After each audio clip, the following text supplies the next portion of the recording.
I hate going to the grocery store these days for two reasons. Number one, it is just too expensive. I get price anxiety every time I go into the grocery store these days. They say that grocery store prices are up 20 to 40% over the past few years. I think it's more like doubled. Am I crazy? Am I the only one that feels this way? Let me know in the comments below. I think they are taking all of the non-food items that are sold inside grocery stores and using them to fudge the numbers and get that percentage down. I think the actual food items have more like doubled.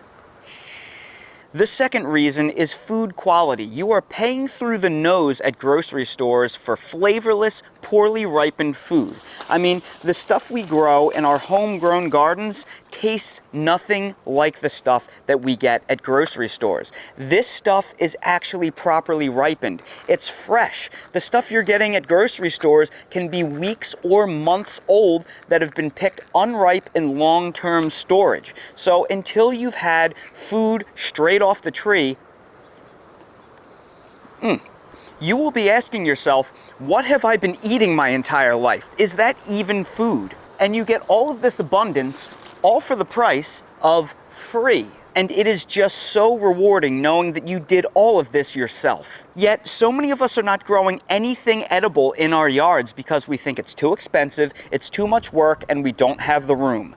All hogwash. I am growing over 50 fruit trees on 0.04 acres. That's 0.04 acres because I am planting them strategically. I'm placing all semi-dwarf varieties around the perimeter fencing of my yard, and I'm planting the dwarf and bush varieties around the foundation of my house. So I'm growing incredible amounts of food while still having a pretty wide open yard. And while a fruit tree may cost you anywhere from $30 to $60 up front, that is a one-time cost, and it will feed you for the rest of your life. I mean, most of you are probably spending $30 to $60 a week at the grocery store on produce alone. And while it's true that some fruit trees like apples, peaches, and plums can be very challenging to grow in a variety of climates because of pest and disease pressure, there are so many fruit trees out there that are near zero maintenance outside of annual pruning, mulching, and adding compost in the spring.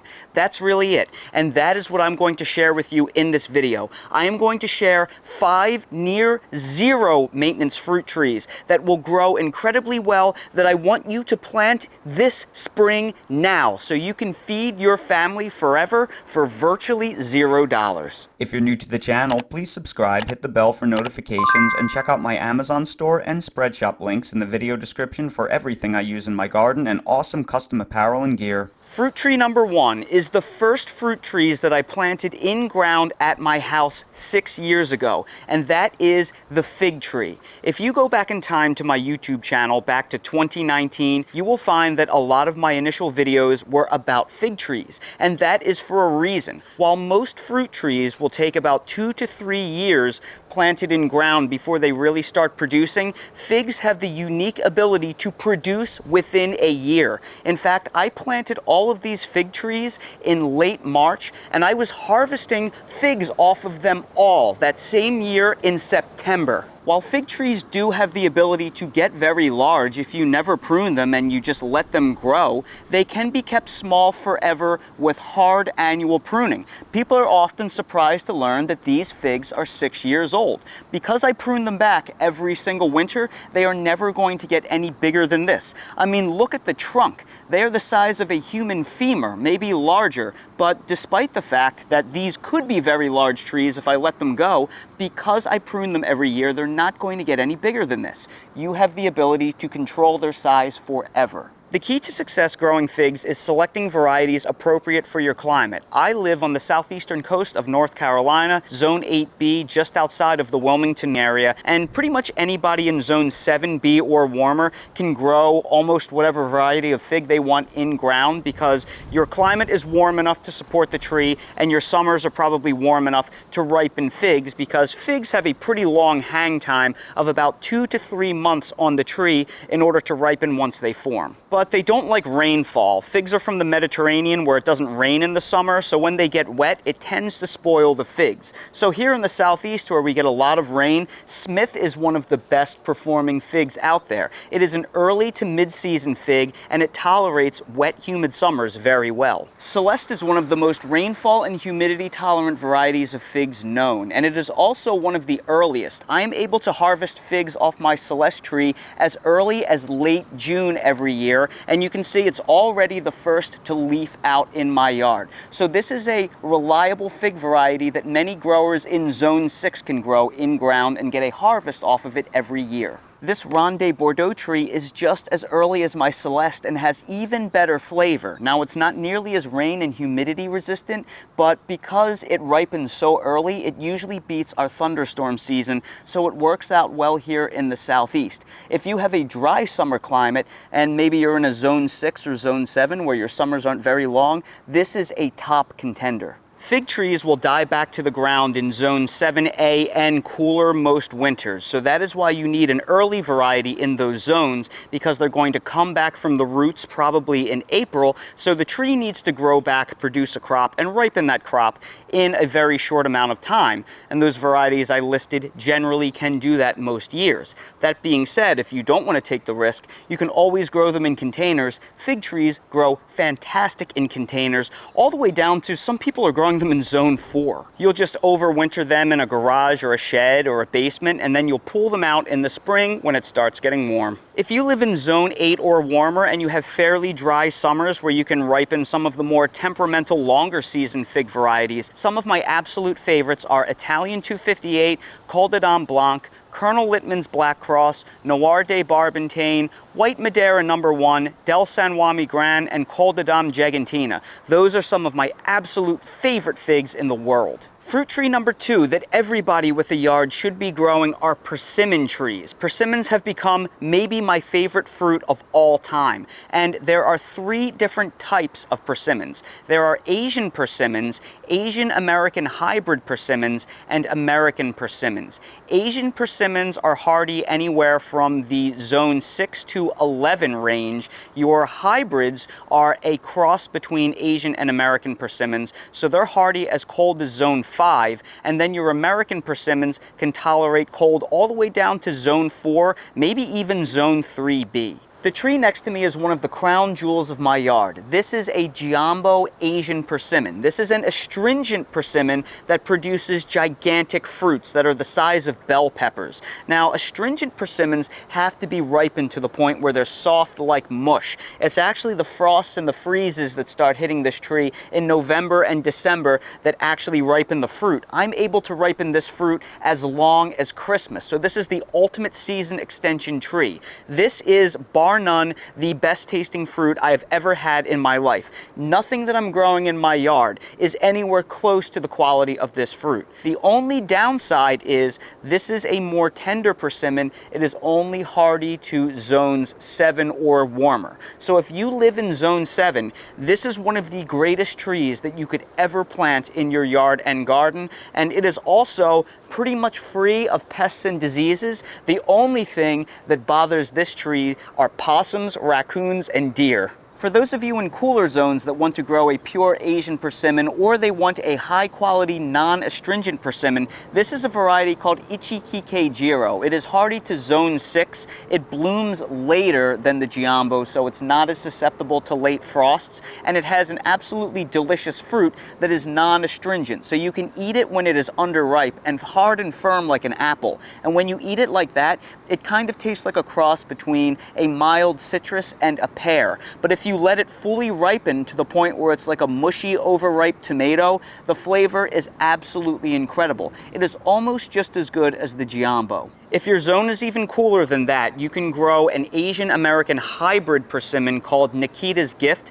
I got my brother one of these to grow in ground in New Jersey. This is Zone 5 hardy. It has the fruit quality of an Asian persimmon, where it makes a 2 to 3 inch diameter fruit that you have to wait until it is soft like an overripe tomato, like a bag of jelly to eat. So it is an astringent fruit, but it has the cold hardiness of an American persimmon. So it can tolerate temperatures well below sub-zero. For those of you in very cold climates, you can grow American persimmons. American persimmons are native to North America. They grow wild east of the Rocky Mountains. So they are well equipped to handle pretty much any of the cold and the pest and disease pressure that we have here in the United States. So they are a super easy tree to grow. American persimmons can get very large. So if you want them to stay small, you will have to prune them annually, and you may also want to get yourself a named variety that is known to be self-fertile, because if you plant wild persimmon trees, you could get a male tree or you could get varieties that require cross-pollination. So getting yourself a named variety that is grafted and known to be semi-dwarfing and self-fertile is really important. All American persimmons have astringent fruit, so you have to wait until they are very mushy to eat them. They are seedy and they are like giant acorns, but the flavor is delicious. They are almost like a cross between an overripe peach, a mango, with hints of honey and cinnamon, and they are great for making jams, jellies, breads, and pies. Fruit tree number 3 is the largest fruited fruit tree native to the United States, and that is the pawpaw tree. The pawpaw tree is in the custard apple family, so it is related to the sweet sop, the sour sop, and the cherimoya, which are all tropical trees. But the pawpaw is special because it is temperate. It is hardy all the way down to zone 4, and it grows all throughout the United States east of the Rocky Mountains. In fact, its nickname is the Appalachian banana. Because it is part of the custard apple family, the fruit has a very tropical-like flavor,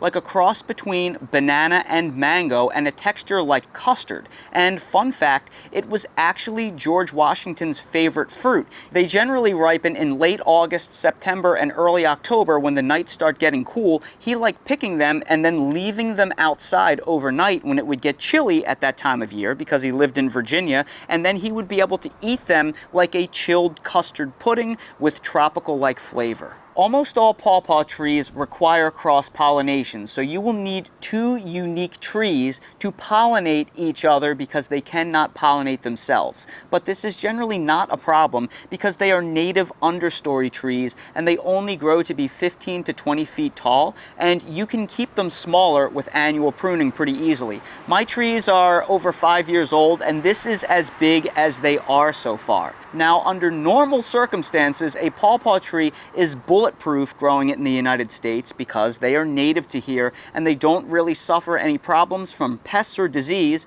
other than mammals eating the super ripe fruit when they ripen in late summer, early fall. However, I unfortunately got a bad graft on one of my pawpaw trees, and after several years the graft eventually failed. So I had to buy some scion wood, which is in my refrigerator, and now that the trees are starting to wake up in the spring and it's almost grafting season, I will have to rescue this tree by grafting some new varieties onto here so they can cross-pollinate. But that is a very rare and unfortunate problem. Now, the cool thing about pawpaws is because they are adapted to North America, where we get late frosts and freezes, they actually flower before they leaf out. So what you're seeing here are the pawpaw flowers forming on the tree before they actually bud out.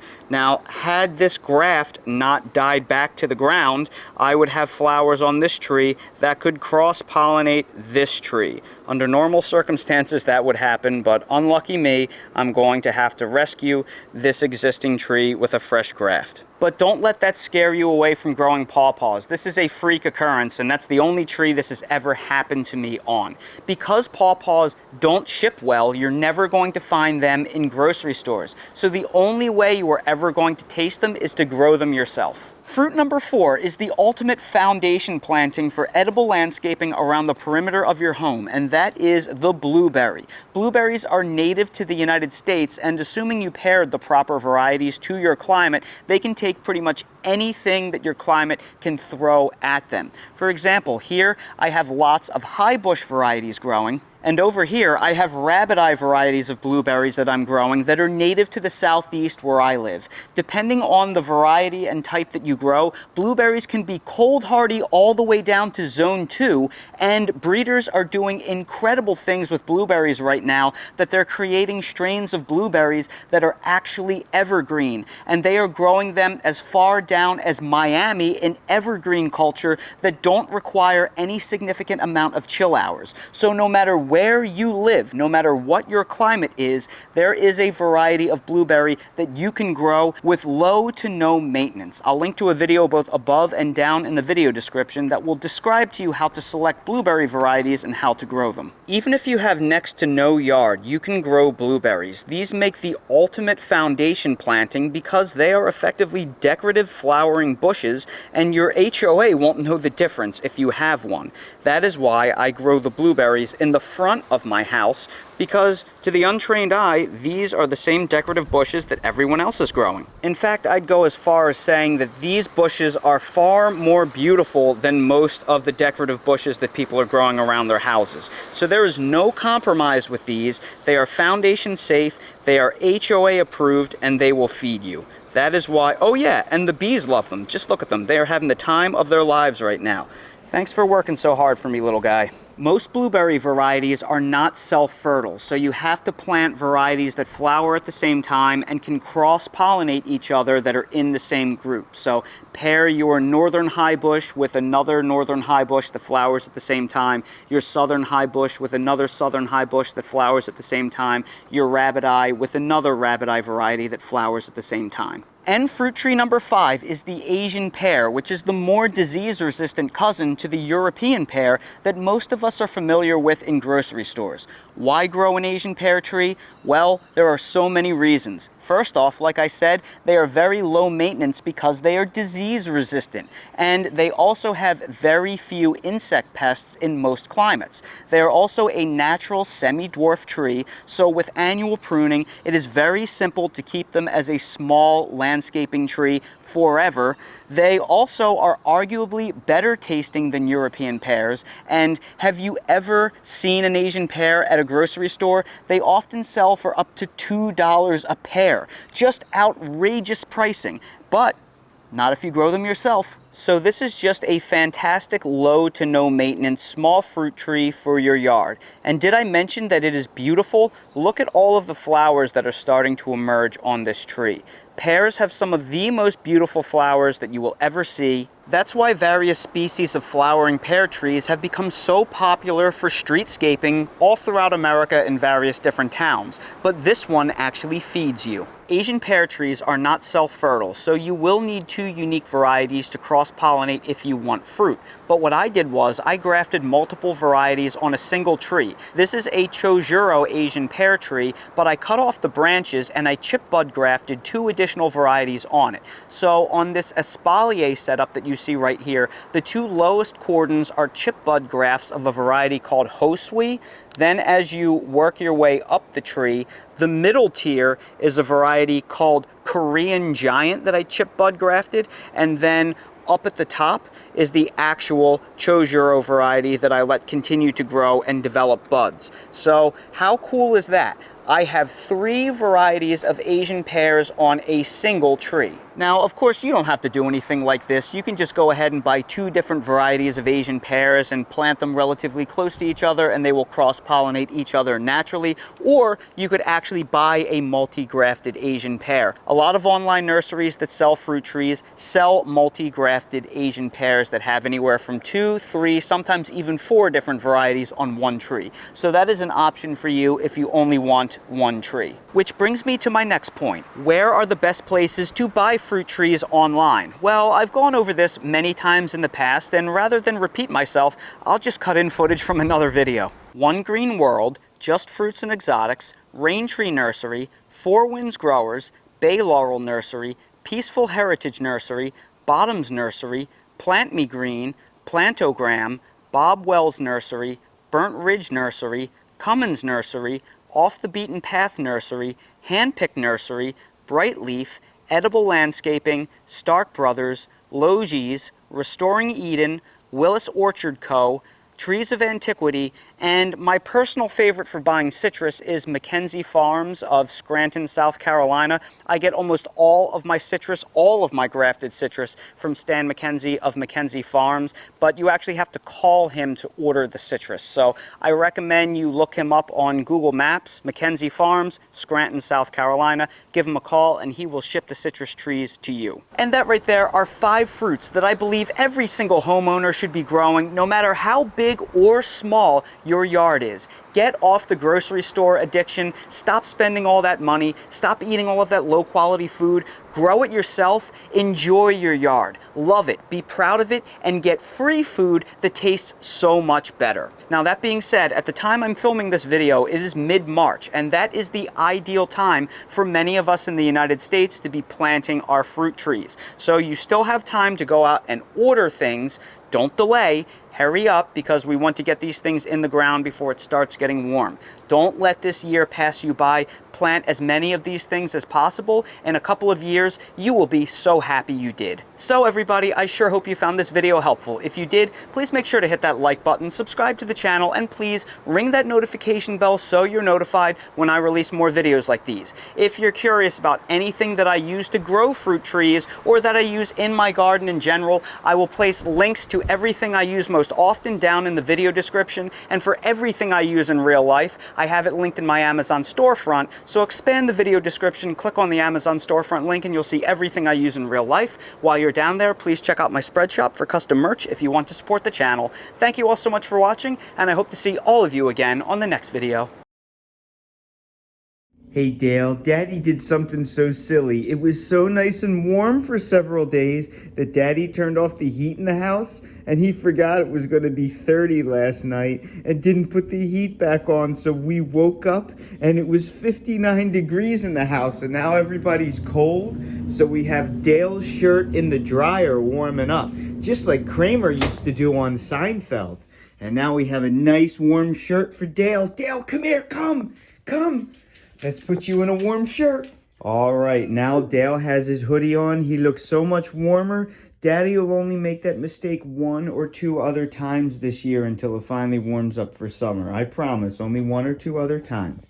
Now, are you ready for your hungries? Oh my goodness gracious. I think the answer is yes. Let's give Dale his breakfast.